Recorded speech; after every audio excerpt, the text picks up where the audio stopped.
Bonjour, ça fait plaisir qu'il y ait autant de femmes. Bonjour mesdames, mesdemoiselles, et pas messieurs, certains. Je suis très heureuse de vous accueillir aujourd'hui au ministère de la Justice. Samedi dernier se tenait la Journée mondiale de la femme et je voulais que le ministère de la Justice s'associe à cette initiative. Cette année, cette journée était dédiée à Ingrid Betancourt. Nous sommes toutes profondément marquées par la souffrance d'Ingrid Betancourt. Elle est pour nous toutes un symbole, celui du courage, de la ténacité, de la résistance, celui du refus de la violence et de la foi en la liberté.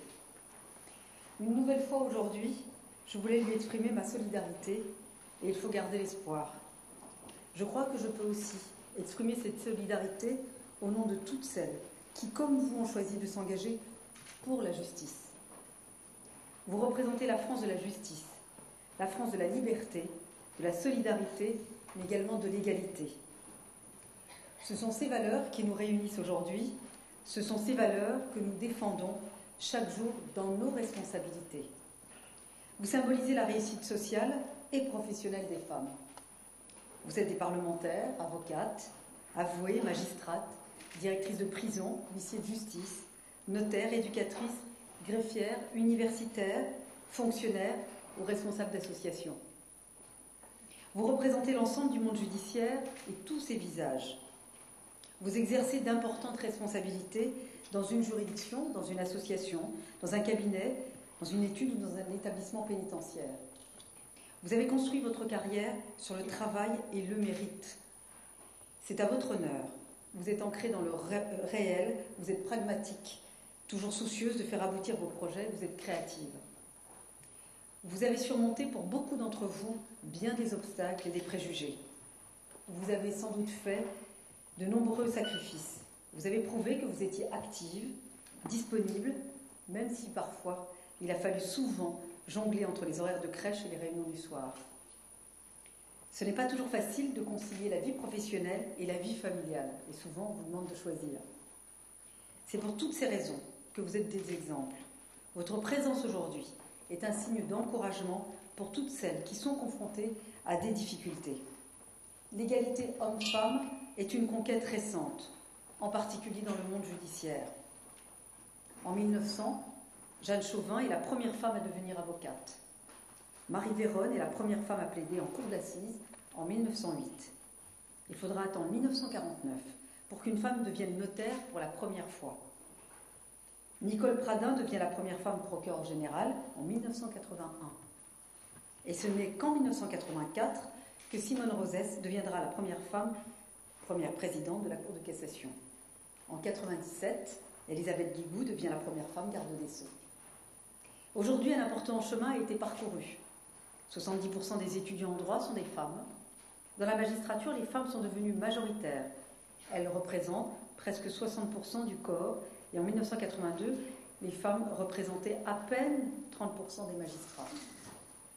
Je songe également aux femmes juristes qui ont aujourd'hui des carrières internationales. Louise Arbour, pour quelques mois encore, haut commissaire des droits de l'homme aux Nations Unies. Carla Del Ponte, ancienne procureure du tribunal pénal international. En quelques années, beaucoup de chemin a été parcouru. Nous mesurons chaque jour ce que nous devons à l'engagement de Marie Curie, Simone de Beauvoir, Alice Saunier-Seïté ou de Simone Veil pour la cause des femmes. Nous devons en avoir conscience, c'est aujourd'hui à nous de prendre le relais et de préparer l'avenir. Nous devons continuer à nous mobiliser pour la défense des droits des femmes. Je pense en particulier aux femmes victimes de violences. Il est absolument curieux de devoir encore rappeler au quotidien que la violence faite aux femmes n'est pas acceptable, pas tolérable et non excusable. On entend encore que finalement, elles l'ont peut-être cherché. Quand elles se font violer, on dit elles n'avaient qu'à pas s'habiller comme ça. Ou quand elles se font battre par leur conjoint, leur concubin, on dit oui, mais bon, elles n'ont pas le choix. Ou elles l'acceptent. Le 25 février dernier, Ban Ki-moon, secrétaire général des Nations Unies, a lancé une campagne mondiale pour mettre fin à la violence à l'égard des femmes. À l'échelle mondiale, une femme sur 3 est battue, violée ou harcelée au cours de sa vie. Ban Ki-moon compte sur la mobilisation de tous les États pour intensifier la lutte contre les violences faites aux femmes. La France est également concernée par ces formes de violence, notamment celles commises au sein du couple. plus de 50 000 procédures sont enregistrées chaque année par les parquets de France. Il y a eu beaucoup d'avancées significatives grâce au premier plan global de lutte contre les violences faites aux femmes. La loi du 4 avril 2006, qui permet l'éviction du conjoint violent du domicile conjugal, on nous avait dit que ce n'était pas constitutionnel. La loi du 5 mars 2007, qui a étendu le suivi socio-judiciaire aux auteurs de violences conjugales. Elle a instauré l'injonction de soins dès lors où ces violences sont habituelles. Mais il reste beaucoup à faire. Il faut développer les lieux d'écoute pour les femmes victimes de violences. Aujourd'hui, 168 associations d'aide aux victimes interviennent dans 1350 lieux d'accueil. Maisons de justice, tribunaux, hôpitaux, mairies, points d'accès aux droits. Elles organisent également des permanences dans 150 commissariats ou brigades de gendarmerie. Près de 70 commissariats disposent aujourd'hui du concours de travailleurs sociaux ou de psychologues. C'est un excellent système, il renforce la confiance des victimes. L'action du travailleur social ou du psychologue complète celle de l'enquêteur et il faut continuer. Mais il faut aussi aller plus loin. Moi, je me souviens il y a quelques années, quand j'étais conseillère du président de la République, lorsqu'il était ministre de l'Intérieur, quand on s'est attaqué au sujet des violences faites aux femmes, je me souviens, en 2002-2003, on me disait que c'était un sujet mineur. Comme on n'avait pas de statistiques, on disait finalement c'est assez mineur. Et lors on a commencé à avoir quelques indicateurs, on s'est bien rendu compte que ce n'était pas si mineur que ça, et ça concerne tous les milieux, toutes conditions. Ça n'est pas réservé à une certaine catégorie. J'ai souhaité que les victimes de violences conjugales soient mieux accompagnées tout au long de la procédure judiciaire. Les victimes ne doivent pas être les grandes oubliées de la justice. C'est pour cela que j'ai créé le juge délégué aux victimes. On a dit que c'était une ineptie. Je pense que c'est une nécessité. Il existe dans tous les tribunaux de France aujourd'hui, depuis le 2 janvier dernier. Il permet de mieux prendre en compte les victimes tout au long de l'intervention de la justice. C'est une avancée importante. Parce que souvent, les femmes victimes de violences, que ce soit pour les viols, les agressions sexuelles ou les violences conjugales, elles obtiennent des décisions de justice. Le parcours judiciaire est déjà une épreuve. L'audience est encore une grande épreuve. Et quand elles obtiennent cette décision de justice, souvent les auteurs savent très bien qu'elles ne vont pas aller s'adresser directement à lui pour récupérer leurs droits ou leurs dommages et intérêts, voire les pensions alimentaires pour leurs enfants. Et souvent elles disent non, je ne veux pas de contact avec lui, c'est bon, j'ai ma décision de justice, mais je ne veux plus de contact. La justice est là pour être à leur côté. Si elle les restaure dans leurs droits par la décision de justice, il faut qu'elle soit restaurée aussi dans leur dignité par l'exécution de la décision de justice. Et donc ce juge délégué aux victimes permettra l'exécution de la décision de justice dès lors où l'auteur ne souhaite pas donner son adresse, ou si la solvabilité peut être douteuse, mais également si la femme victime de violence ne souhaite pas avoir de contact avec l'auteur en direct. Et souvent, il faut prendre un huissier ou un avocat, et elles n'ont pas forcément les moyens. Le juge délégué aux victimes permettra de pouvoir faire exécuter la décision de justice. J'ai créé également ce qu'on appelle un SARVI, c'est un service d'aide au recouvrement, c'est-à-dire que l'État avancera une provision et se chargera de récupérer auprès de l'auteur, auprès du coupable et du condamné, les dommages et intérêts ou les pensions alimentaires qu'elle doit à ces femmes. Donc pour moi c'est une avancée malgré la polémique qui a eu lieu, mais ce qui compte c'est qu'on puisse restaurer. La justice est là pour restaurer dans ses droits la victime, mais aussi, également dans sa dignité. Donc ce magistrat a été créé depuis le 2 janvier dernier. J'ai également voulu que la justice sanctionne plus fermement les auteurs de violences conjugales. La loi du 10 août 2007 renforce les peines encourues en cas de récidive. Au 7 mars, 383 personnes ont été condamnées à une peine planchée pour des faits de violences conjugales en récidive.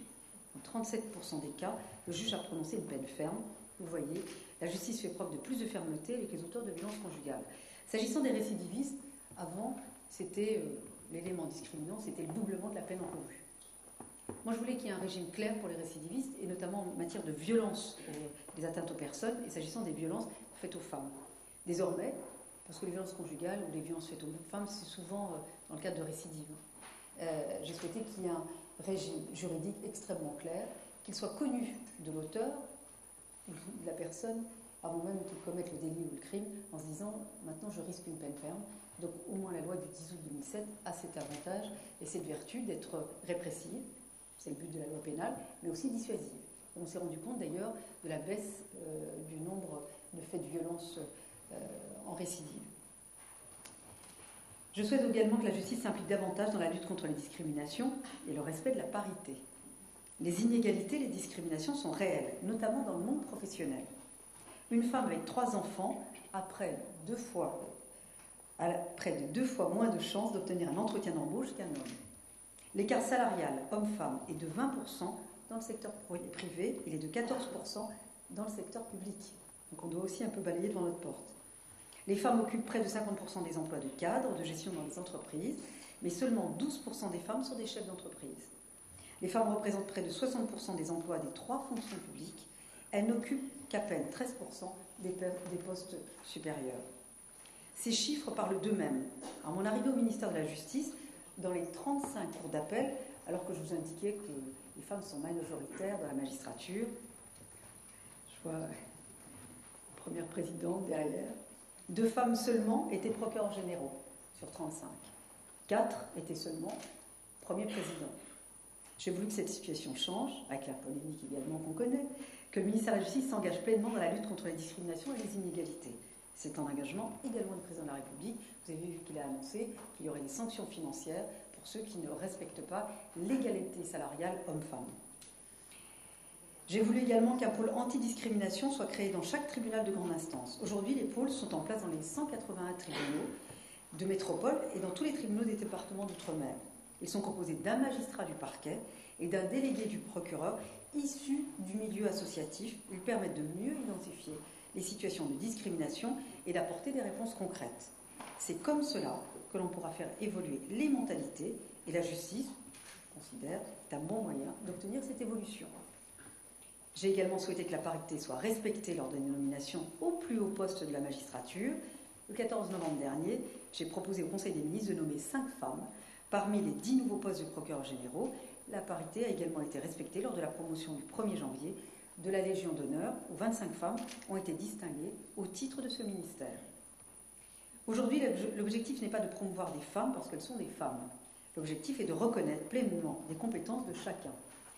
L'objectif est de mettre les personnes compétentes aux bonnes fonctions, et il y en a beaucoup chez les femmes. C'est dans l'intérêt de la justice. Encore une anecdote, quand j'ai souhaité nommer les femmes procureurs généraux, parce que ça a été un mouvement sans précédent depuis la Libération. Et certains, des hommes évidemment, m'ont dit « Non, mais ça va faire voyant si vous nommez beaucoup de femmes en même temps. Donc il vaut mieux en mettre tout au long des mois, une fois, 2 après, mais pas un gros mouvement comme ça va trop se voir. » Je dis c'est l'objectif, donc nous l'avons fait. L'objectif n'est pas non plus de remplacer tous les hommes par des femmes. Je suis favorable à la mixité. J'y vois un signe d'équilibre. Il n'y a pas un monde d'hommes, il n'y a pas non plus un monde de femmes. Il y a un monde de femmes et d'hommes, un monde où chacun apporte sa sensibilité et sa compétence. C'est à mon sens une très grande richesse. Il faut la préserver, mais aussi par l'équilibre. Parce que souvent on me dit c'est pas grave, ça va bien comme ça. Ben non, la parité c'est aussi une forme d'équilibre. Alors mesdames, vous êtes porteuses d'un message d'espoir et de fraternité. Vous êtes les actrices d'une société plus juste, plus équilibrée, où chacun trouve sa place dans le respect de l'autre. Gardez votre énergie, votre enthousiasme. Il est communicatif, et je pense en particulier au monde judiciaire, stricto sensu. C'est ensemble, hommes et femmes, femmes et hommes, que nous construirons une France généreuse et créative, une France où le mérite vient du travail et non de la naissance, voire même du sexe. Donc, je vous demande de continuer à œuvrer pour cela. Moi, je suis très sensible à ces questions et je sais que ça grince des dents, même parce qu'on est quand même aussi dans des milieux un peu convenus, feutrés, parfois un peu conservateurs. Donc, prenez toute votre place, entièrement votre place, prenez vos initiatives.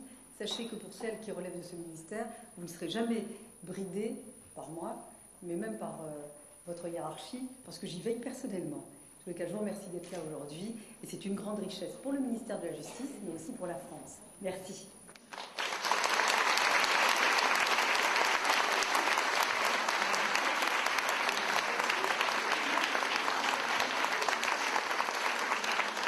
On va pouvoir prendre un verre entre femmes, donc les buffets sont autour de vous. Voilà.